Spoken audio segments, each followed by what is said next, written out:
Spanish word है, इसका meaning होता है बैट। ये बैटमोबाइल से इंस्पायर्ड है, बैटमैन की। एंड ऑब्वियसली इसका यूनिक आगे का आई कैचिंग लुक है and it's called the dual wheel design. And इसके भी 2 यूनिक फीचर्स हैं, जैसे कि the paddle system I call it, यानी कि इसमें 2 एक्सेलरेटर हैं। One can be controlled from the foot and the other one on the handle area. So a pedal and a paddle. And my car is also gas filtration system enabled and DFS enabled. So it also cleans the air, एक 3 feet radius में। Thank you. Lead acid batteries है और ये each से 12 volts है, तो 4 set of batteries है, तो in total that it has 48 volts and it puts out 1.4 horse power. तो मेरा मिशन था कि एक पोल्यूशन फ्री एनवायरनमेंट बनाऊं और एक ब्राइटर एनवायरनमेंट बनाऊं।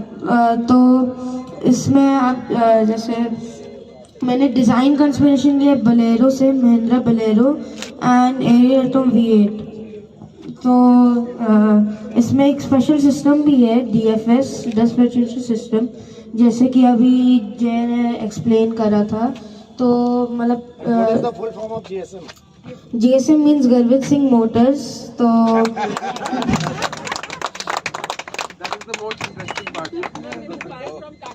ये बताओ तुम कितने में बेचोगे अपनी कार? अगर हम खरीदना चाहें कितने में बेचोगे कार? ऐसे इसका R&D में 1.2 लाख लगा है, मैं इसको सेल करूंगा मैं भी 2 लाख। 2 लाख।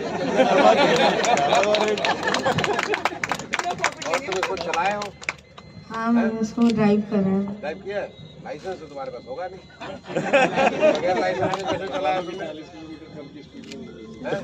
सिर्फ लैब में चलाते थे, मतलब क्यों? मैं अपने सर के काइंड ऑफ लैब के बाहर प्रैक्टिस करता था। कितने किलोमीटर की रफ्तार में चला लेते हो?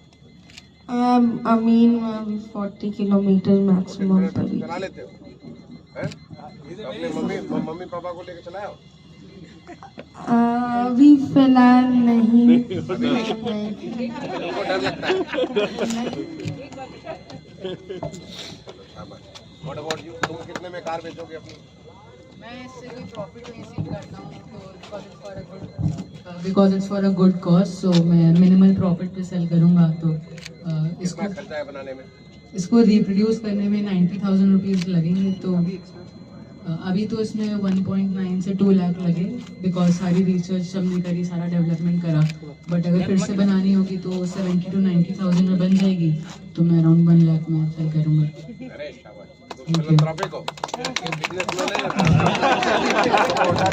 तुम कितने बेचोगे अपनी कार? मेरी गाड़ी बनी है अराउंड 1.5 लाख पे, तो मैं मिनिमम प्रॉफिट या कुछ भी प्रॉफिट नहीं लूँगा, 90,000 में करूँगा ताकि प्रदूषण भी कम होए और दुनिया भी बचे।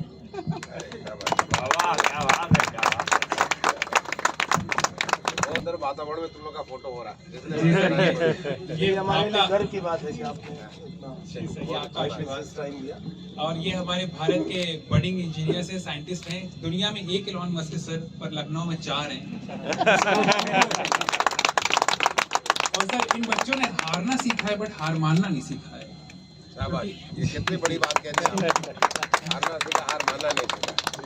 अगर हारेंगे नहीं तो जीतेंगे कैसे सर? बगैर हारे कोई जीत नहीं जी सकता। सर, और हारना ज्यादा जरूरी है। जब हारेंगे तो सीखेंगे, जीतता वो जो हारने से सीख करके आगे बढ़ता है। जी सर, जी सर। और जो हार जाता है, सीखता नहीं, वो फिर बार बार हारता रहता है।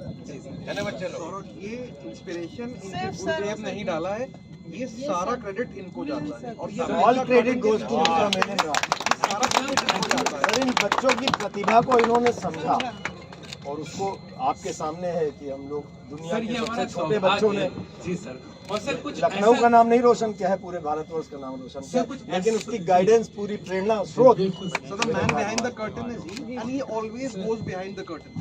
सर किंग मेकर बनना चाहिए, किंग नहीं सर। तो सर कुछ ऐसा करना है, कुछ अलग करना है सर, इंसान की जिंदगी में लिए। तो इन बच्चों को सर ऐसा प्रेरणा देनी है सर कि ये पूरे विश्व में एक वर्ल्ड लीडर के रूप में सामने आए।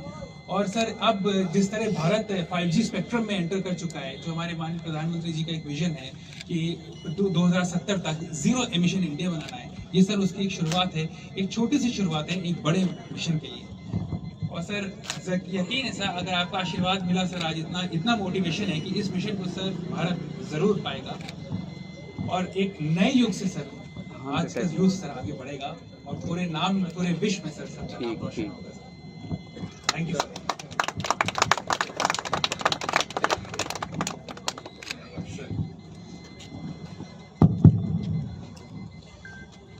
सबसे पहले तो मैं मिलिंद जी को इस बात के लिए बहुत बहुत बधाई दूंगा कि आपने इन बच्चों को एक नन्हा वैज्ञानिक बना दिया।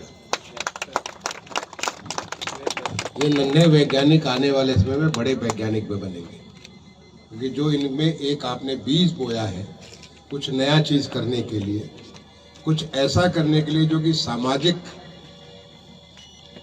आवश्यकता को पूर्ति करने वाला हो।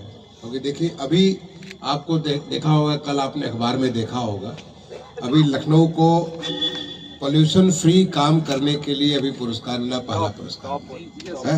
ये हमारे शहर के लिए कितने गर्व की बात है कि यहाँ का क्लीन एयर के प्रोग्राम में अभी लखनऊ को पहला पुरस्कार प्राप्त हुआ। और इसको करने के लिए सब एक को उसमें मिलकर के काम करना, तब हमारा जो है शहर साफ होगा।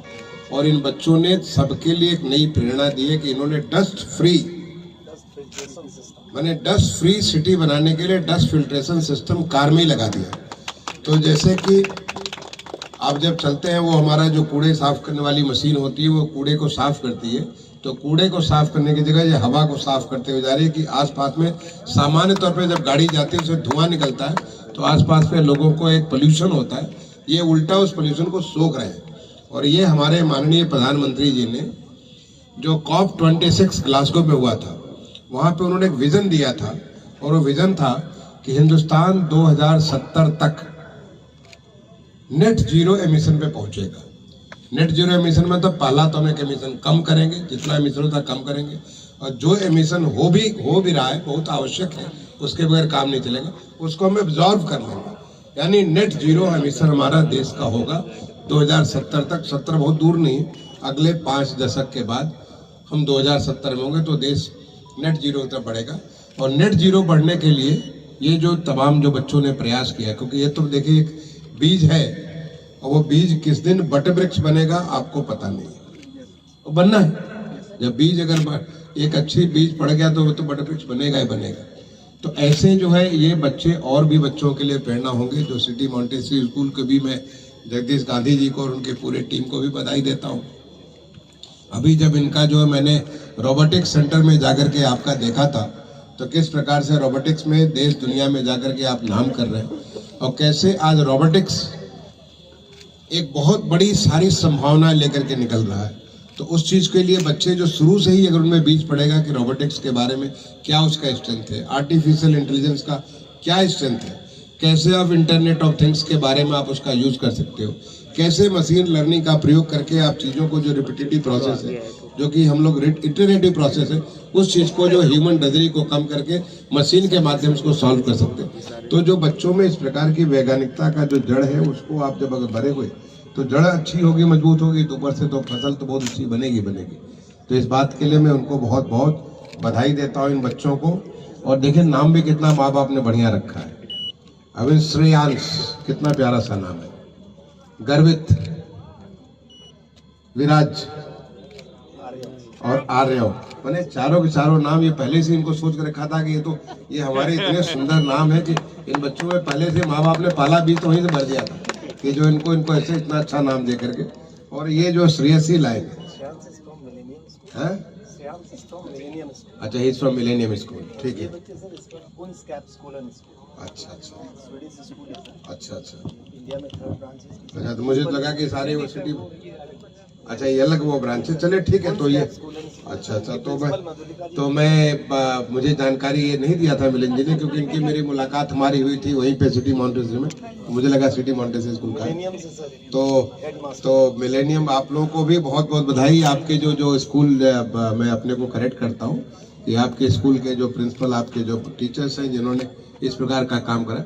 और मैं आपसे यही अनुरोध करूंगा कि बच्चों में वैज्ञानिक सोच का भाव लाने की जरूरत है। दोनों चीजें, मैंने हमारे तरफ एक तरफ बच्चों में वैज्ञानिक सोच और दूसरा में सोशल भी, तो दोनों एक साथ हमारे एक कॉम्प्लीमेंट्री तौर पे काम करते हैं। तो वैज्ञानिक सोच होगी तो बहुत सारी चीज को आप एनालिसिस करेंगे, उसको देखेंगे, उसको किस प्रकार से हमारी ह्यूमन लाइफ में आ सकता है। और दूसरी तरफ एक सोशल सोच जिसमें इंक्लूसिविटी होगी, जो लोगों के बारे में ह्यूमन डिफरेंट एस्पेक्ट्स ह्यूमन जो लाइफ के जो इतने सारे उन चीजों के बारे में आप करेंगे तो निश्चित तौर पे बच्चों का एक संपूर्ण विकास होगा। तो इस काम को जो आप कर रहे हैं, मैं उसके लिए उनके माँ बाप को भी, उन सारे टीचर्स को, प्रिंसिपल्स को, सबको मैं बहुत बहुत बधाई देता हूँ। और देखिए इतना सुंदर आपको पीछे ये क्या हुआ, चल क्यों नहीं रहा भाई, ये पूरा जो है अपने स्टैटिक कर स्टार्ट कर दीजिए, इसको जरा स्टार्ट करिए डायनेमिक, इसको सेलिब्रेट करिए। ये जो can we start this Vidhan Bhavan का पूरा लाइटिंग, डायनेमिक फसाड लाइटिंग, इसको तुरंत शुरू करिए।